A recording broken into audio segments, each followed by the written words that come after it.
A fighter jet can survive almost anything in the air. It can outmaneuver a missile. It can burn through countermeasures and make it back to base in one piece. It can be shielded by layers of air defense, jamming equipment, and armed guards patrolling the perimeter of a military installation. But none of that matters if the ground beneath it is no longer safe. None of it matters if the place built to protect that aircraft, the concrete shelter it sits in every single night, is no longer the guarantee of safety everyone assumed it was. For months, Russia has poured money, labor, and steel into strengthening its air bases.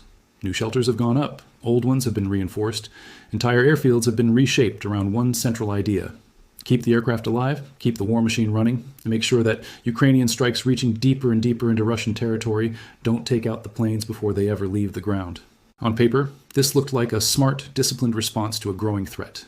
But something has started shifting in how military analysts are talking about these shelters. The question is no longer simply, did Russia build enough protection? The question now is whether the protection itself still works. And if the final layer of defense for Russia's most valuable aircraft is being called into question, that tells you something much bigger is happening in this war than most people realize. So let's actually break this down properly.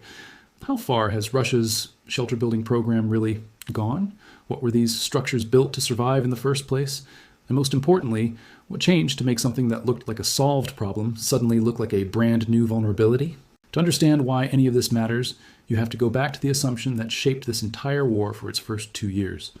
For a long time, air bases were treated as safe rear areas, not the front line, not the trenches, not the places getting shelled every single day. They were where aircraft got repaired, refueled, rearmed, and prepared to go back out and fight. That assumption held for a while. But starting in 2024, Ukrainian long-range strikes began chipping away at it, one attack at a time. Aircraft sitting out in the open, lined up near maintenance areas, or stored in older, thinner structures, suddenly became easy targets in a war where drones, satellites, and long-range precision weapons were working together in ways nobody had planned for. And here's the lesson that Moscow was forced to learn the hard way. A combat aircraft does not need to be shot out of the sky to be taken out of a war. It can be destroyed sitting still. It can be damaged while waiting its turn for maintenance. It can be wiped out while the crew assumes it is sitting safely inside the protected part of the base. Once that reality set in, every parking spot, every hangar, every stretch of open tarmac suddenly carried a different kind of risk than it did before. This is exactly why Russia started pouring concrete. And this is the part that's easy to miss if you only look at it from a distance. The goal was never just to protect one jet at a time. The real goal was to preserve the daily rhythm of an entire air war. Russian aircraft are responsible for supporting missile strikes, dropping glide bombs, running air defense patrols, and hitting Ukrainian positions along the front. If those planes have to be pulled farther back, hidden more carefully, or pulled out of service for repairs more often, the damage doesn't stop with one airframe. It slows down the entire tempo of how fast and how often Russia's Air Force can actually operate. That is the real purpose behind these new shelters. Thick concrete walls, reinforced roofs, protected storage bunkers, all of it designed to blunt the effect of drones, missiles, and cluster munitions, and all of it meant to give Russian commanders enough confidence to keep expensive aircraft close to the front instead of pulling them hundreds of kilometers deeper into Russian territory, where they would be safer but far less useful. But here's what the construction itself quietly reveals. And this is the detail most casual observers miss entirely. Russia is no longer treating these Ukrainian strikes as rare, isolated events. This is not a one-time repair job after a single embarrassing attack. This is Moscow preparing for a long, grinding contest, one where air bases stay under threat indefinitely, even when they sit far behind the actual front line. That shift matters more than people realize, because it means the rear of this war is no longer separate from the war itself. In Ukraine, the fight can now reach logistics hubs, fuel depots, command posts, and yes, aircraft shelters, long before a single pilot ever climbs into a cockpit. So if Moscow is investing this heavily in defense, how far does this program actually reach? This is where the scale of the effort starts to become genuinely striking. According to military analysis referenced in reporting on this program, new shelter construction had been recorded by mid-2025 at no fewer than 14 separate air bases near Ukraine and inside occupied Crimea. Stop and think about what that number actually tells you. 14 bases is not a local repair project cleaning up after one bad night. 14 bases is a coordinated, deliberate, nationwide defensive strategy. These are not minor airfields either. These bases support fighter jets that patrol contested airspace, escort strike missions, and defend Russian positions from Ukrainian aircraft and missile attacks. They support frontline bombers responsible for launching glide bombs against Ukrainian defensive lines. And they support the entire support network behind all of that. Fuel systems, maintenance crews, weapons storage, spare parts, everything that keeps an air war actually running day after day. When these sites come under threat, the danger isn't limited to whichever aircraft happen to be parked there in that exact moment. The pressure spreads across the entire system, keeping Russian air operations alive. This is why the sheer breadth of this shelter-building campaign matters so much. A handful of shelters built at one single base would suggest a narrow, reactive fix. Construction spreading across more than a dozen bases points to something else entirely, a fundamental shift in how Russian military planners think about their own air power. Moscow appears to be preparing for a war where distance alone, standard air defense alone, older infrastructure alone, none of that is enough anymore. The air bases themselves have quietly become part of the contested battlefield, even while sitting hundreds of kilometers from the trenches. And this is where Crimea becomes especially important. For Russia, Crimea is not just symbolically important occupied territory. It functions as a military hub connecting air operations, naval activity, southern logistics routes, and everything supporting Russia's positions in southern Ukraine. Bases in Crimea support missions across the Black Sea, help cover Russian ground forces further south, and give Moscow operational depth around the territory it currently controls. If the aircraft and equipment stationed in Crimea become harder to protect, the consequences don't stop at one damaged airfield. They ripple outward into Russia's entire southern military posture. The same underlying logic applies to bases positioned closer to the front lines inside Russia proper. Their value comes directly from proximity. Aircraft stationed closer to the fighting can react faster, spend less flight time getting to target areas, and cycle back for rearming and repairs more quickly. In a war where timing genuinely determines whether a strike supports an advancing assault, blocks a Ukrainian counterattack, or reinforces a wavering defensive line, that speed advantage matters enormously. But that same proximity that makes these bases valuable is exactly what makes them dangerous to operate. The closer a base sits to Ukraine, the more exposure it has to surveillance, drone reconnaissance, missile strikes, and special operations planning. By spreading shelter construction across many bases at once, Russia is trying to distribute this risk rather than concentrate it in just a few high-value targets. In theory, this gives commanders more flexibility. If one airfield gets hit or forced to slow operations, others can pick up the slack. It also, in theory, makes it much harder for Ukraine to cripple Russian aviation capacity with a single concentrated strike. That's the theory. But scale on its own does not prove the shield actually holds. Building 14 sets of shelters reveals a cost that goes far beyond concrete and steel. Every one of those projects requires materials, skilled labor, engineering expertise, security personnel, and time. And every one of those resources is competing directly against other wartime priorities, including air defense systems, electronic warfare equipment, repair capacity, and basic battlefield logistics. Every new shelter Russia builds is, in effect, an admission that the rear of this war is no longer secure. That alone represents a massive shift in how expensive this air war has actually become for Moscow. So the scale of the program tells us Russia is serious. It tells us Moscow is building a genuine physical shield around some of its most expensive military assets. But scale alone doesn't answer the deeper question. To understand whether these shelters can actually do their job, we need to look at how they were designed, and more importantly, what kind of threats they were actually engineered to survive. Here is where the story starts to get uncomfortable for Russian planners. Because the basic purpose of these shelters was always clear enough. They exist to protect aircraft and critical equipment from conventional bombs, blast fragments, cluster munitions, and other threats capable of damaging exposed targets scattered across an open airbase. In that sense, a shelter isn't just a garage for a jet. It's a piece of military infrastructure specifically designed to keep an expensive aircraft combat ready even after an attack has already happened nearby. But here's the problem underneath the surface. Many of Russia's older Soviet-era aircraft shelters, structures with designations like 2A-13 and 2A-19, were built for a completely different era of warfare. Smaller aircraft, different base layouts, a completely different threat picture than the one Russia is actually facing today. Modern Russian combat jets like the Su-30, Su-34, and Su-35 are physically larger, mechanically more complex, and worth substantially more, both financially and strategically. They need more space for parking, servicing, weapons loading, and basic day-to-day operations. That single fact forced Russia to build entirely new shelters rather than simply patching up what already existed, because adding a bit more concrete to an old structure was never going to solve the underlying size and layout problem, and a modern combat jet parked inside one of these newer shelters still needs constant access. Ground crews need to get in and out, fuel lines need to connect, weapons teams need room to load munitions, power units need to be wheeled in and out.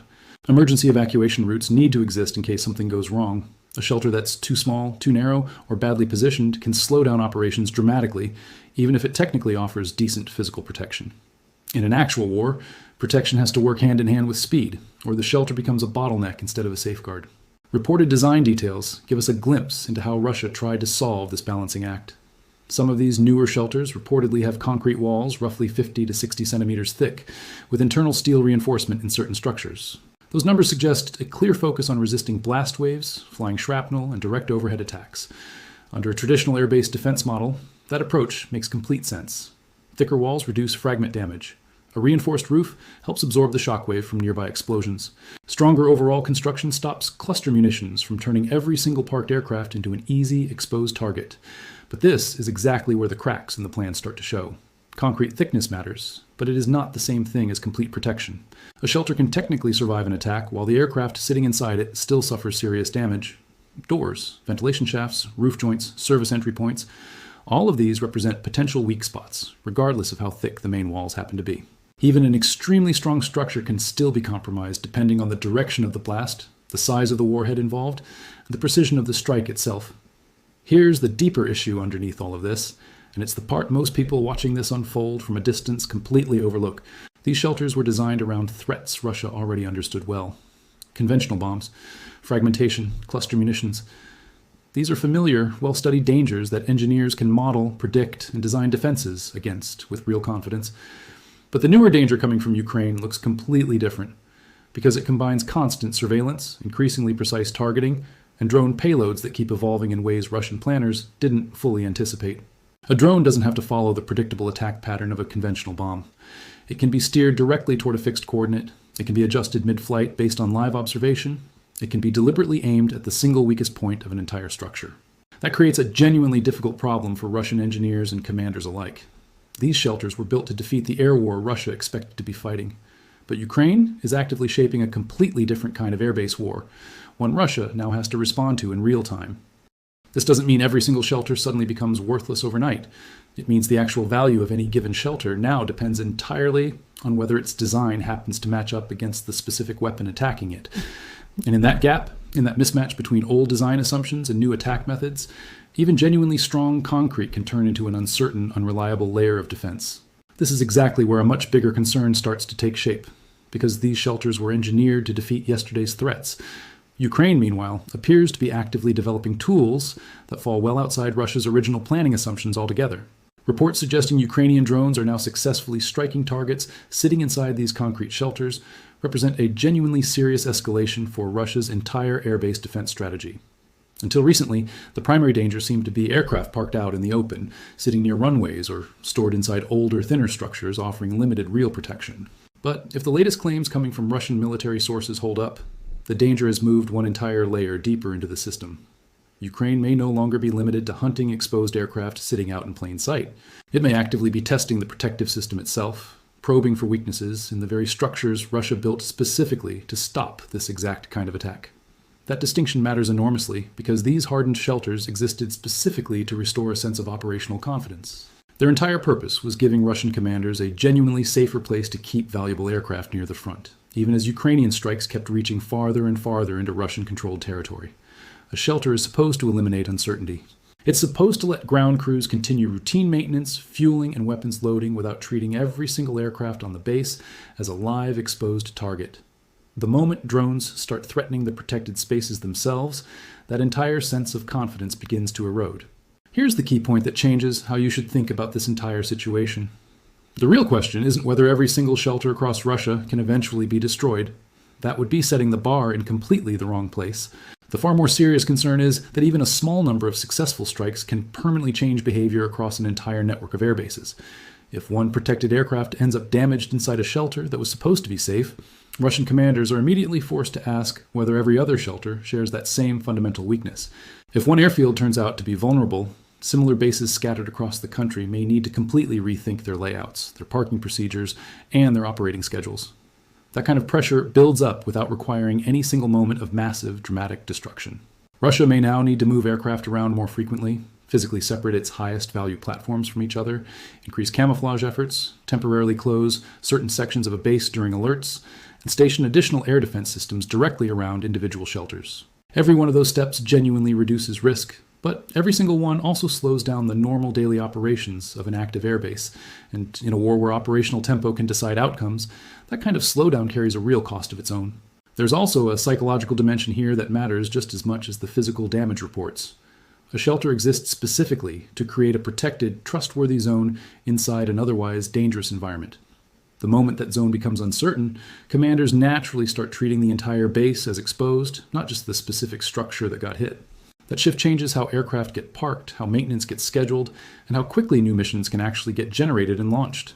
It forces planners to think well beyond the aircraft itself, because fuel trucks, weapons handling crews, power units, and communication links all suddenly become part of the same widening vulnerability. This is why the precedent matters so much more than the raw damage total from any single strike. One successful hit against a supposedly protected target can become a powerful signal that the old defensive playbook simply isn't enough anymore. Ukraine doesn't need to destroy every shelter across every base to win this particular fight. It only needs to prove, convincingly, that the shelter never actually guaranteed safety in the first place. And once that idea genuinely takes hold inside Russian military planning, Moscow is forced to spend enormous additional time and resources just trying to prove the opposite. Now here's where the story shifts from concerning to genuinely alarming for Russian planners, because the growing size of Ukrainian drone warheads is a major reason these shelters are suddenly being discussed with so much more urgency. In the earlier phases of this war, drones were mostly viewed as tools for hitting exposed, soft targets, unprotected vehicles, radar installations, ammunition trucks moving along open roads. They were dangerous specifically because they were cheap, accurate, and genuinely hard to stop using traditional air defense. But once a drone starts carrying a significantly heavier explosive payload, its entire role in this war fundamentally changes. It stops being purely a hunter of vulnerable exposed targets and starts becoming a real threat to hardened military infrastructure that Russia assumed was safely out of reach. This is exactly why the reported development of the FP2 drone matters so much. According to the drone's developer, this newer model can reportedly carry a warhead weighing up to roughly 200 kilograms. Sit with that number for a second, because it fundamentally changes the entire conversation around what a strike drone is actually capable of accomplishing. A small warhead might damage a vehicle or ignite a fuel tank. A warhead this size can generate blast pressure genuinely strong enough to threaten hardened shelters, storage buildings, command centers, and support facilities, none of which were originally designed with this kind of repeated heavy drone attack in mind. And the danger here isn't limited to direct penetration through a wall or roof. A large enough explosion striking near or directly against a concrete structure can still create serious damage on the inside. Blast force travels through walls, doors, and structural joints in ways that aren't always obvious from the outside.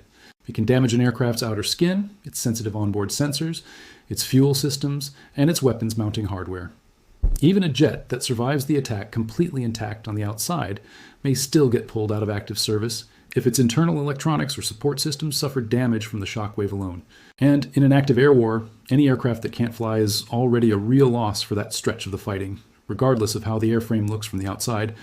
There's also a lesser known but genuinely dangerous phenomenon at play here called spalling. When a powerful blast strikes reinforced concrete, small fragments from the inner surface of that concrete can break loose and go flying through the protected interior space at extremely high speed. Inside a shelter, those fragments effectively behave like shrapnel. For a modern combat aircraft, that represents a serious risk all on its own. These jets are powerful, sophisticated machines, but they also contain genuinely fragile internal systems.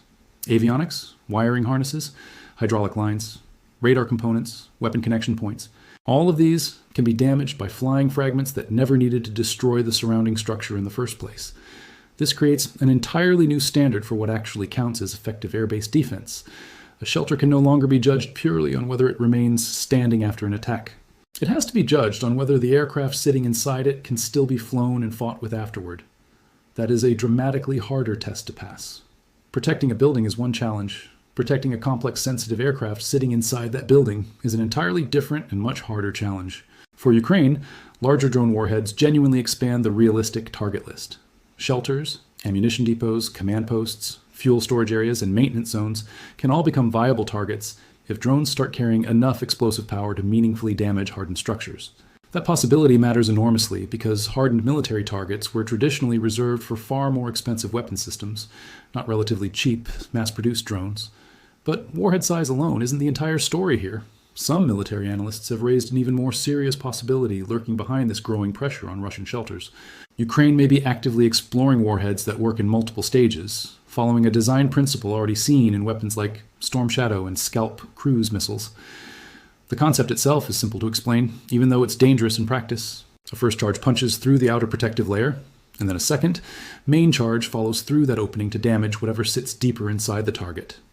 If that kind of layered logic ever gets successfully adapted onto long-range drones, the threat facing Russian shelters becomes considerably more complicated than a simple blast wave problem. A standard explosion can damage the outside of a structure. A penetrating staged warhead is specifically designed to reach and damage the protected space itself, the exact thing the concrete was built to keep safe in the first place. This distinction matters because aircraft shelters aren't just empty walls and a roof. They contain the actual aircraft, its fuel connections, the tools ground crews use for maintenance, weapons handling equipment, and sensitive electronic systems, all of which become extremely vulnerable the moment a blast successfully penetrates the protective structure surrounding them. And for Ukraine, this kind of capability would fundamentally shift the economics of this entire fight. Cruise missiles are genuinely powerful weapons, but they're also limited in number, expensive to produce, and politically sensitive whenever they're used against targets deep inside Russian-controlled territory. Drones, by comparison, can be manufactured in much larger numbers and used repeatedly across an extended campaign without the same political or financial constraints. If even a relatively small number of these drones prove capable of threatening hardened shelters, Russia could find itself forced to spend dramatically more on defense than Ukraine is spending on the attacks themselves. That imbalance is the real strategic nightmare facing Moscow right now. Protecting an aircraft would no longer mean simply pouring one layer of concrete and considering the problem solved.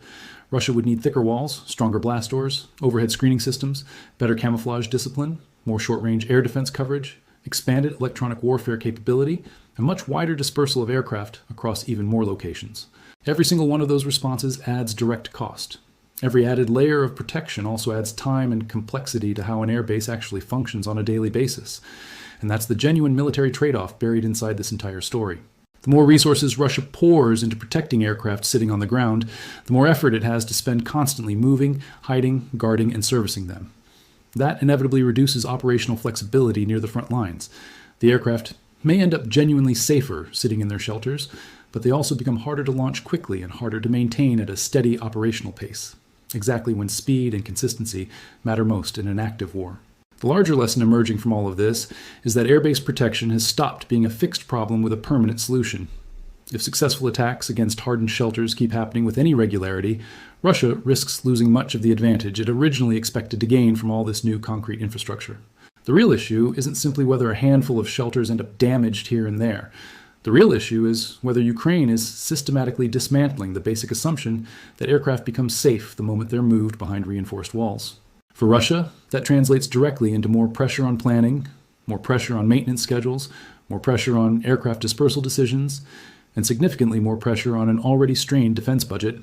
Every aircraft kept close to the front now potentially requires far more protection than it did before, and every additional protective layer slows down the overall tempo of Russian air operations just a little bit more.